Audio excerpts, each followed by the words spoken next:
Have you ever walked through a hospital late at night? They say they are places of healing, but some buildings hold on to sickness.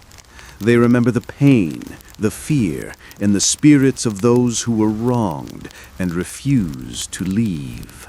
The scholarship that landed me at Northgate University's prestigious medical program was supposed to be my golden ticket, the one-way pass out of a life defined by poverty. My father's death at a construction site when I was just a toddler had been a sharp left turn for our family, plunging us from simple living into a constant struggle. My mother, Violet, worked her fingers to the bone, and my older sister, Lily, and I learned early on that the only escape route was paved with perfect grades and relentless ambition. Lily made it out first. A good job, a husband, a stable life. Now it was my turn. This year-long internship at the infamous Blackwood General Hospital was the final brutal hurdle. "Liam, wait!" I was already halfway to the bus stop when my mom's voice, thin and strained, cut through the morning air. I turned, a knot of worry tightening in my gut.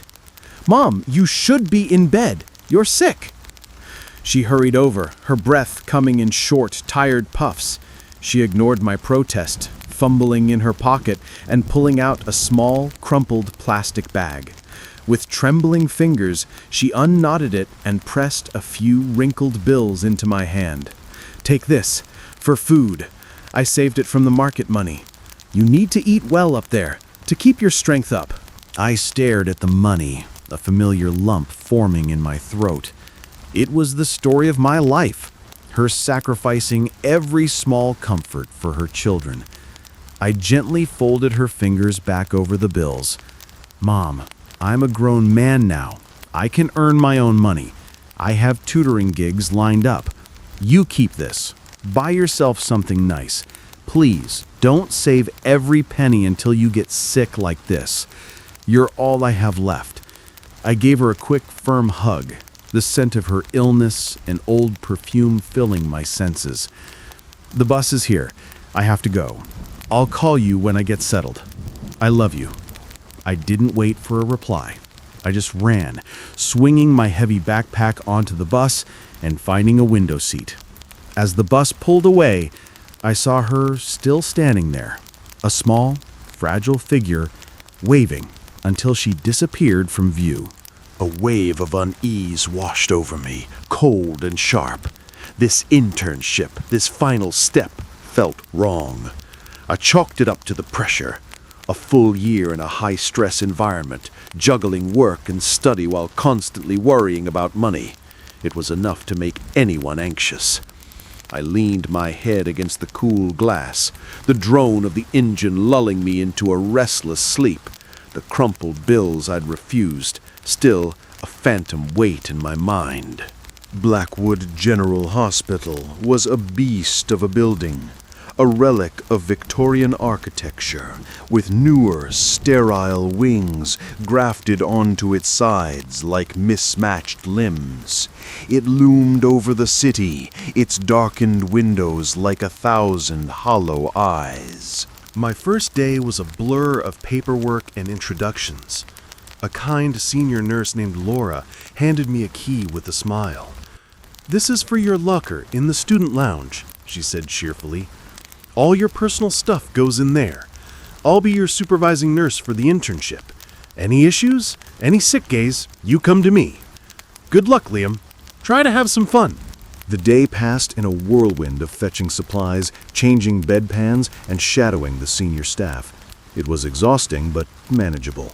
By the time I finished my cleanup duties, it was nearly 7 p.m. The ward had emptied out, save for the night shift team who had already gone for their dinner break. I was the last one left. The student lounge was at the far end of the west wing, down a corridor that felt ancient and forgotten. The overhead lights flickered intermittently, casting long, dancing shadows that played tricks on the eyes. As I walked, my footsteps echoing unnervingly in the silence, a cold dread began to prickle at the back of my neck. And then I saw her. a figure in a white dress standing right outside the door to the lounge. Her back was to me, her long dark hair obscuring her form. I was surprised. I thought everyone had left. Maybe another student? "Excuse me," I called out, my voice sounding small in the vast hallway. No response.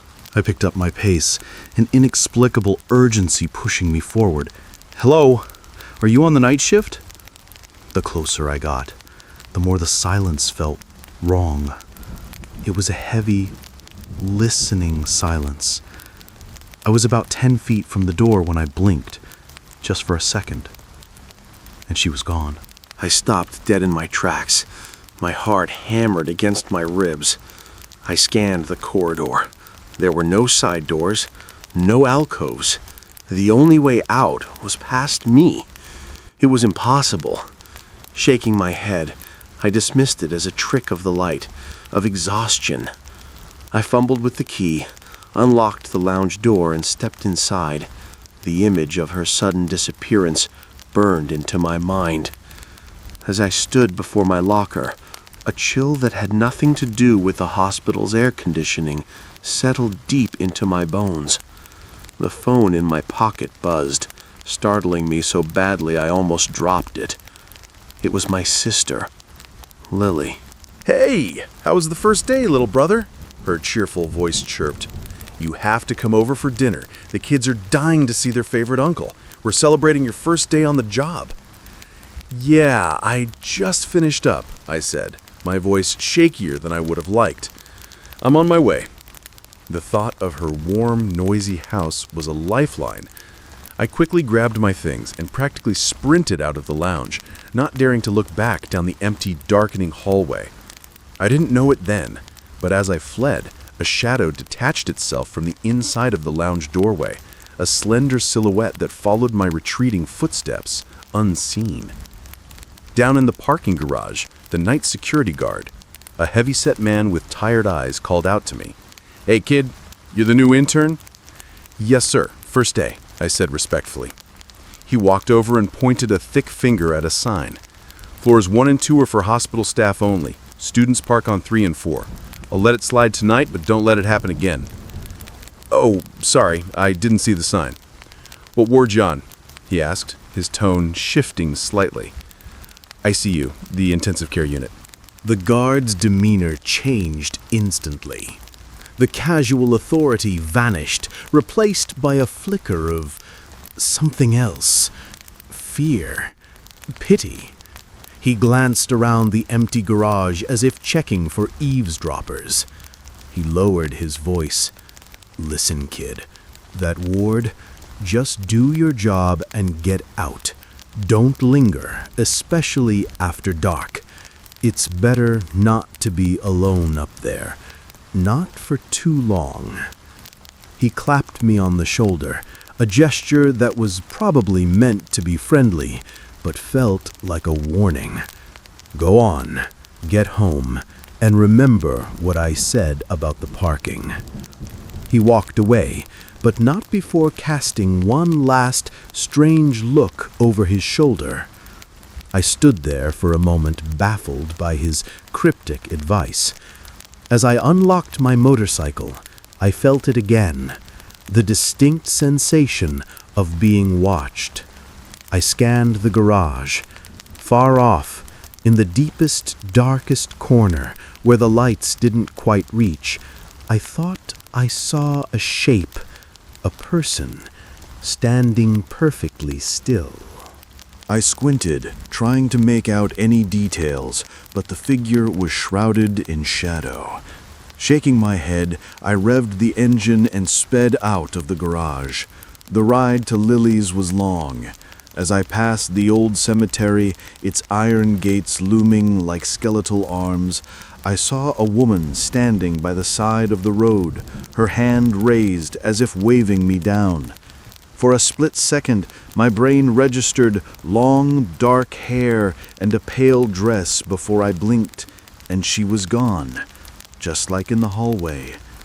I slapped my cheeks lightly to wake myself up and sped toward the warmth of my sister's home. I didn't know, couldn't have known, that the back seat of my motorcycle was no longer empty. A weight that wasn't there, a cold that seeped through my jacket, followed me all the way home. I collapsed onto my bed that night, too tired to even change my clothes. Sleep came instantly, but it was a thick, black, suffocating blanket. Then the dream began. The door to my small apartment room creaked open, a sound that echoed deep inside my skull. A woman in a stained white gown glided in. Her face was chalk white, her lips a bruised purple, and her eyes were completely white, like polished marbles. She drifted towards my bed, her movements unnaturally smooth. "Help me," a voice whispered, seeming to come from everywhere at once. "I was wronged. Help me." I was frozen, pinned to the mattress by an invisible weight. I tried to ask who she was, but my throat was closed tight. She tilted her head at a sickening angle, a dry, cracking sound echoing in the silence. Then she smiled, a ghastly, lipless grin. A single tear of thick black blood trickled from the corner of her eye, then another. The drops hit the floor with an audible plink, plink, plink, and the smell of rust and decay filled the air. The trickle became a stream, pouring from her vacant eyes, pooling on the floor until the room seemed to be flooding with blood.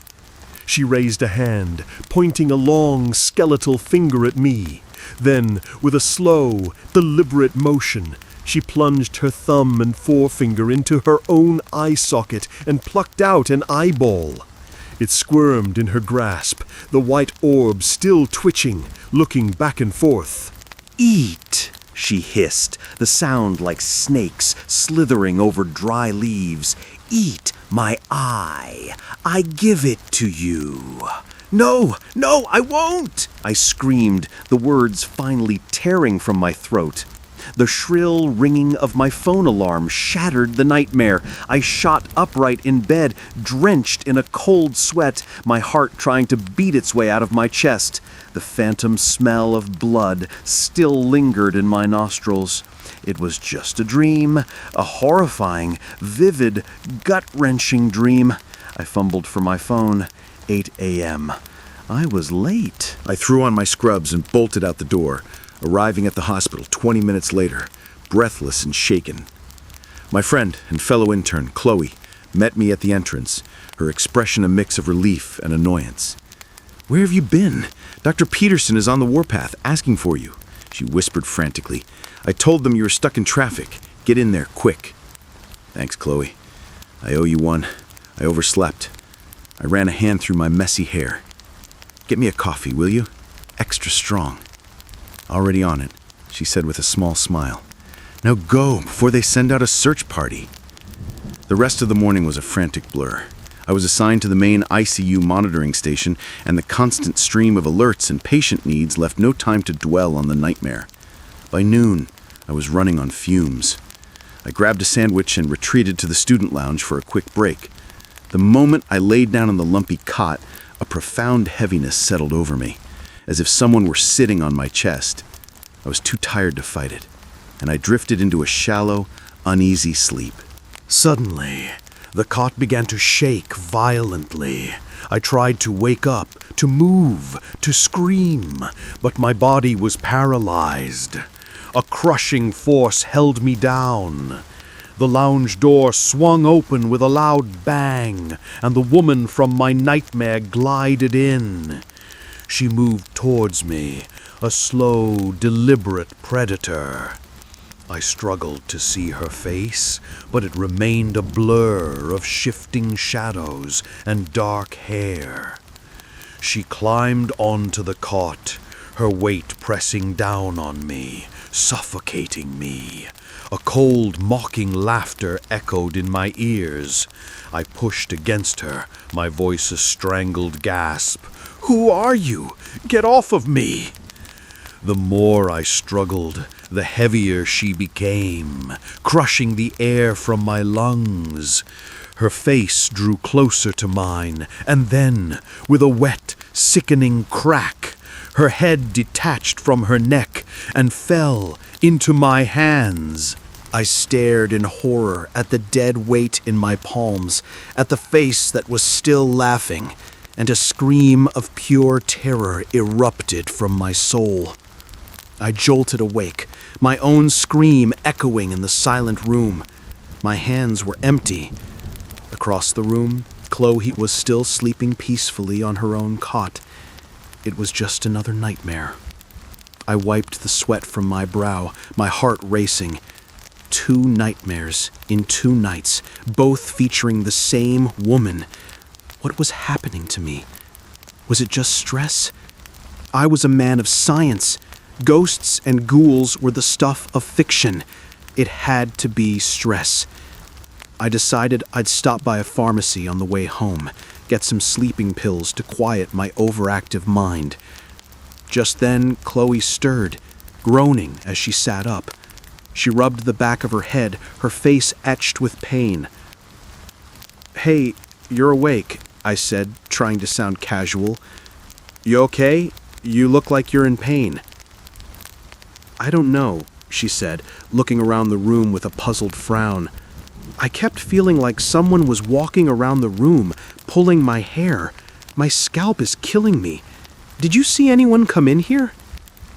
My blood ran cold. "No, it's just been us in here since noon." Weird. I could have sworn I heard footsteps right next to my bed. She looked at me, her eyes wide with a flicker of fear. Before I could respond, a frantic shout came from the hallway. "Code blue! Code blue! Patient in 17! Cardiac arrest! All hands on deck!" We shot to our feet, pulling on our lab coats and running out of the lounge. The scene in the hallway was organized chaos. We had trained for this. We knew the drills. We fell into formation, rushing towards the patient's room. As I was pushing the crash cart, I felt it again. That cold, prickling sensation of being watched.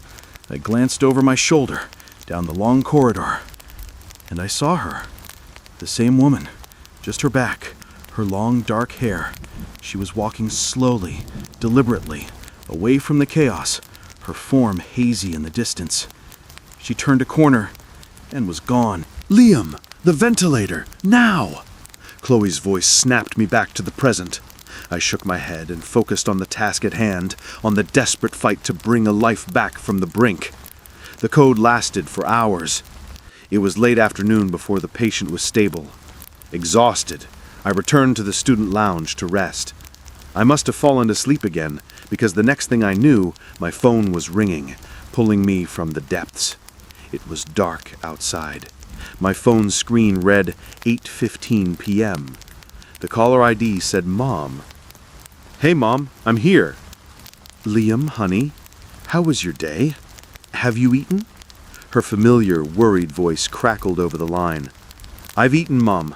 How are you feeling? Did you take your medicine?" "I did. I'm feeling much better. Your aunt has been a great help." Her voice suddenly cut out, replaced by a blast of static. And then another voice, a woman's voice, cold and sharp and clear as a bell, spoke from my phone. "Give me back my life. Avenge me." The phone slipped from my numb fingers and clattered onto the bed. I stared at it, my body frozen, a primal fear seizing every muscle. The air in the room grew frigid. I didn't dare move, didn't dare breathe. Then, my mom's voice returned, tinny and distant. "Liam? Liam, are you there? I called your name 3 times. My hand shaking, I picked up the phone. Yeah, Mom, I'm here. Is anyone there with you?" "With me? No, of course not. What's wrong with you?" "Anyway, I just called to check in. Get some rest. You have a big day tomorrow." The line went dead. I put the phone down, my mind reeling. Where did that voice come from? A cold dread washed over me. I looked around the empty, silent room, feeling more alone than I ever had in my life. The door creaked open, and I flinched, my heart leaping into my throat. It was Dr. Harrison, one of the senior residents. "Hey, Liam, still here? The water cooler on the night shift ward is empty. Came to borrow some from you guys."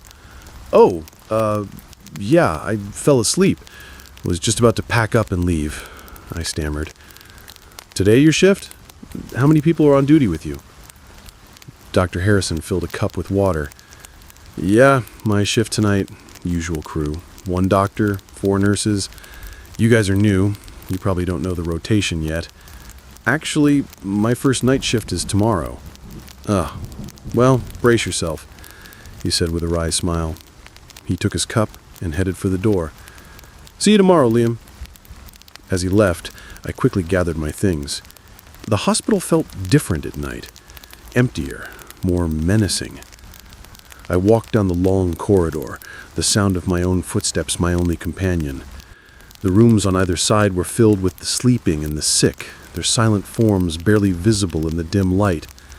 My heart ached for them, for the battles they were fighting. Then, up ahead, I saw her again, the back of the woman in white, the same one from this afternoon. This time, I didn't hesitate. Fueled by a desperate need for answers, I ran after her. She drifted down the hall, her movements serene and silent, and then she walked right through the door of a room at the very end of the hall and vanished. I skidded to a halt in front of the door. It was the one room on the ward that was always locked. I'd asked about it, but the other nurses had just shrugged and said it was an order from the head of the department, Dr. Peterson. A cold sweat broke out on my skin. This was impossible. This was insane. I was about to turn and run when a voice, a soft, pleading whisper, came from inside the room. Don't go." I froze, my blood turning to ice. I stared at the door, my body rigid. "Liam, what are you doing standing here in the dark?" I jumped, spinning around to see Nurse Thompson, one of the night shift nurses, pushing a medicine cart. "Nurse Thompson, I thought I saw someone go into this room." She frowned. "Into this room? That's not possible, Liam. It's been locked for years." "But I saw it. A woman in a white dress." I lowered my voice.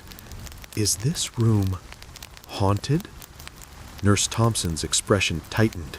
She pulled me aside, her eyes darting nervously down the hall. "Listen to me," she whispered fiercely. "You didn't see anything, understand? Dr. Peterson has a strict rule. No one talks about ghosts or any of that nonsense in this ward. If he hears you, you'll be in a world of trouble. Just forget what you saw.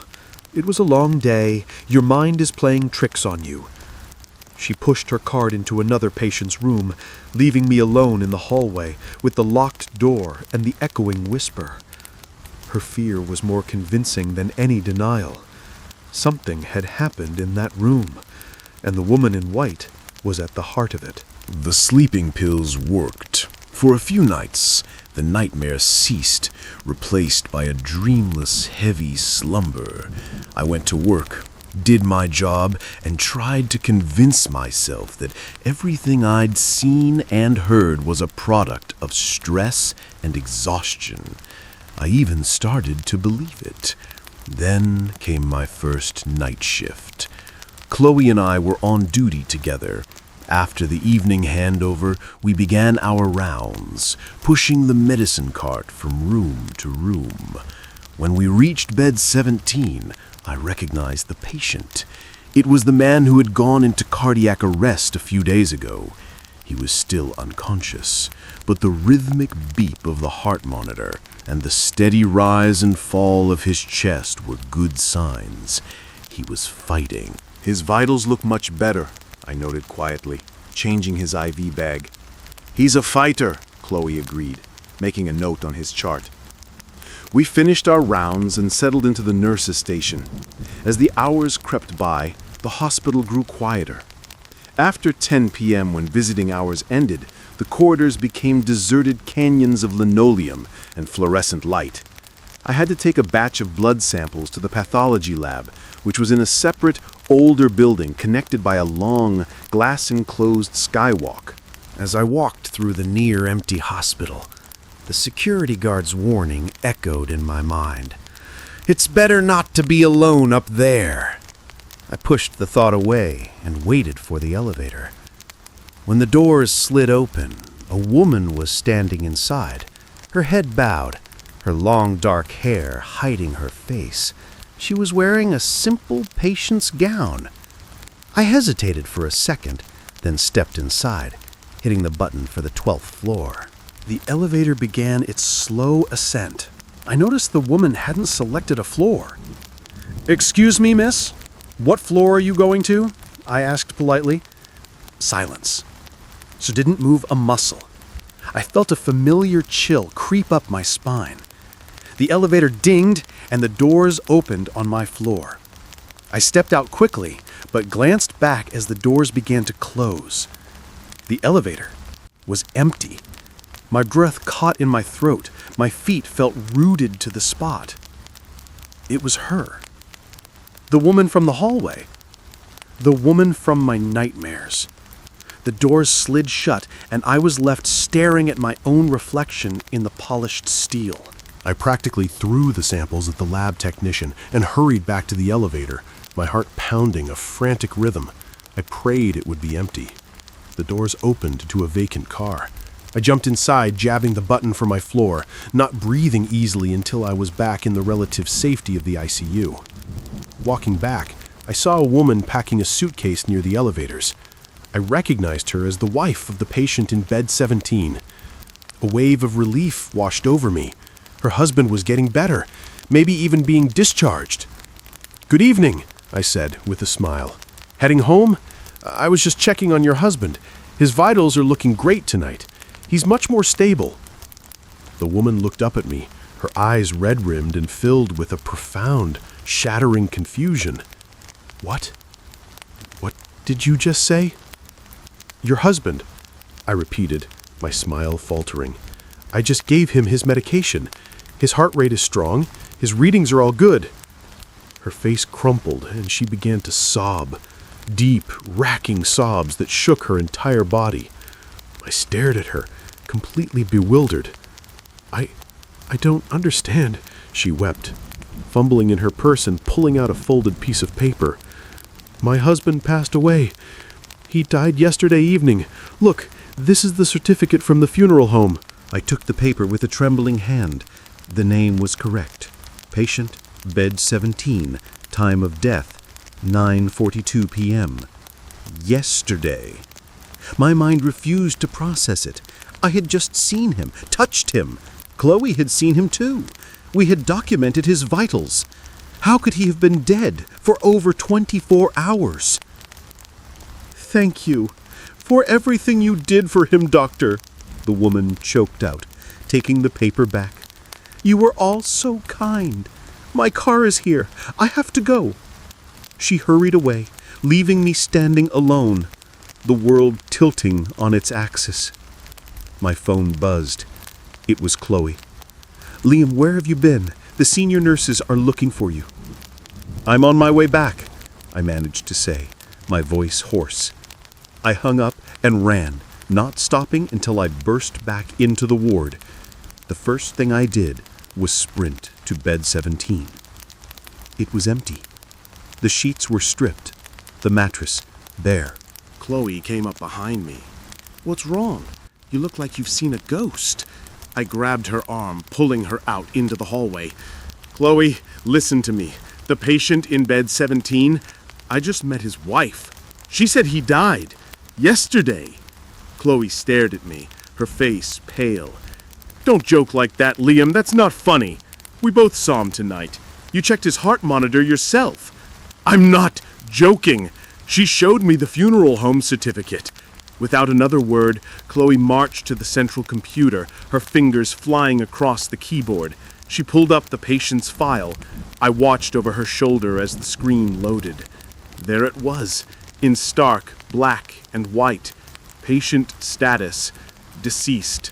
Time of death, 2942. October 12th. Chloe slumped into the chair, her hand covering her mouth. But how? We saw him. We were both there. I looked around the ward, at the darkened rooms and sleeping patients. The air felt thick, heavy with secrets. I don't know, I whispered. The truth finally dawning on me, cold and undeniable. But I think we saw his ghost. That night shattered any remaining skepticism I had. The hospital was haunted, and we were caught in the middle of it. Chloe was terrified. She wanted to quit the internship, to run as far away from Blackwood as she could. I managed to calm her down, pointing out that whatever was in this hospital hadn't hurt us. It was frightening, yes, but it seemed sad, lost. The next few days were tense. We avoided being alone, sticking together during breaks and walking out to the parking garage in a group. But the presence was still there, a flicker of movement in the corner of my eye, a sudden cold spot in a warm room, the feeling of being watched when no one was there. Then came the next nightmare. I was in the locked room at the end of the hall. It was dark, but I could see the woman. She was huddled in a corner, weeping. This time I wasn't afraid. I walked towards her. "Don't call," she whispered, her voice choked with tears. "They won't hear you." She looked up, and for the first time I saw her face clearly. She was young, beautiful, and her eyes were filled with an ocean of pain. "Who are you?" I asked gently. "He hurt me. He killed me in this room. He said no one would believe me." Who?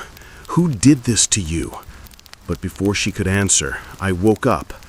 The name on the tip of my tongue, the image of her face burned into my memory. That day I saw Dr. Harrison in the cafeteria. On impulse, I sat down at his table. I had to know more about the locked room. I had to know if he knew anything. "Dr. Harrison," I began, trying to sound casual. "That locked room at the end of the ICU ward, do you know why it's sealed off?" He looked up from his coffee, his eyes guarded. "It's been locked for years. Department policy." "I think something bad happened in there," I blurted out, throwing caution to the wind. "I think someone died in there, a young woman." Dr. Harrison went very still. He put his cup down, his gaze fixed on my face. "What makes you say that?" "I've been having dreams, and I've seen things. A ghost." Instead of laughing or calling me crazy, he just stared at me, his expression a mixture of grief and shock. He took out his phone, swiped through a few photos, and turned the screen towards me. Her name was Sarah, he said, his voice thick with emotion. She was my fiancée. We were interns here together, just like you and Chloe. 5 years ago, she was on a night shift. The next morning, they found her in that room. They said she took her own life. You don't believe that, do you? No, he said, his voice barely a whisper. Sarah loved life. She would never have done that. She started acting strange a few weeks before she died. Scared, she told me someone was pressuring her, threatening her career. The last person to see her alive, the one she shared her last shift with, was Dr. Peterson, the head of department, the man who ordered the room locked, the man who forbid any talk of ghosts. He had her files sealed. Dr. Harrison continued, a bitter edge to his voice. Called it a private tragedy to protect the family. I stayed on at this hospital, hoping to find something, anything to prove what really happened. But he's powerful. He covered his tracks perfectly. We were interrupted by a call from me over the intercom, a minor emergency. As I stood up to leave, I knew I had found an ally. "I think she's still here, Dr. Harrison," I said quietly, "and I think she's trying to tell us something." That night, It was Chloe's turn for a solo shift. She was terrified, but she wore a small silver locket Dr. Harrison had given her. It had belonged to Sarah. He said it might offer some protection. I went home, but I couldn't sleep. I just waited. Around 2 a.m. my phone rang. It was Chloe, her voice a hysterical whisper. "Liam, she was here.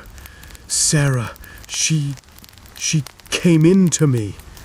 "What are you talking about, Chloe? Calm down." "No, listen," she sobbed. "I fell asleep in the lounge. When I woke up, I wasn't me. It was her. I could feel her. Her anger, her pain. She said he's a predator, that he's done this to others. She said he filmed it. He filmed what he did to her. Liam, she said we have to expose him." The puzzle pieces clicked into place. Sarah wasn't just a lost spirit. She was a victim crying out for justice. "Okay, Chloe, stay calm," I said, my own plan forming rapidly. "Dr. Harrison and we're going to handle this. We're going to get him." The next 2 weeks were a blur of secret meetings and careful planning. Dr. Harrison, armed with the knowledge that Sarah's spirit was actively trying to communicate, felt a renewed sense of purpose. I was the bridge, the one Sarah seemed to trust. And Chloe, though terrified, was our key. Dr. Peterson had a pattern. He preyed on new, vulnerable female interns, especially during their solo night shifts. The plan was simple, but dangerous. We would use Chloe as bait. Dr. Harrison managed to get his hands on a tiny, high-definition spy camera. The day before Chloe's next scheduled solo shift, I went into the student lounge under the pretense of grabbing a forgotten textbook and planted the camera on a high shelf hidden among dusty medical journals, its lens aimed directly at the cot. That evening, I left the hospital with the rest of the day staff, making sure to wish Chloe a loud, public, "Good luck on your shift." But I didn't go home. I circled back and met Dr. Harrison in his car, parked a block away. We had a live feed from the camera connected to his laptop. Now, all we could do was wait. The hours crawled by. We watched Chloe on the small screen as she did her rounds. Finally, around 1 a.m., she went to the lounge to rest, just as we'd planned. She lay down on the cot and pretended to fall asleep. Not 10 minutes later, the door on the screen creaked open. Dr. Peterson stepped inside. He moved silently, like a predator. He stood over Chloe for a long moment, a smug, possessive smile on his face. He reached into his pocket and pulled out a small cloth. Chloroform. Peterson pressed the cloth to Chloe's face. She struggled for a moment, then went limp. He thought she was unconscious. He began to unbutton his shirt, his eyes gleaming with a disgusting hunger. That was my cue. I had slipped back into the hospital through a side entrance Dr. Harrison had left open. I crept down the silent corridors.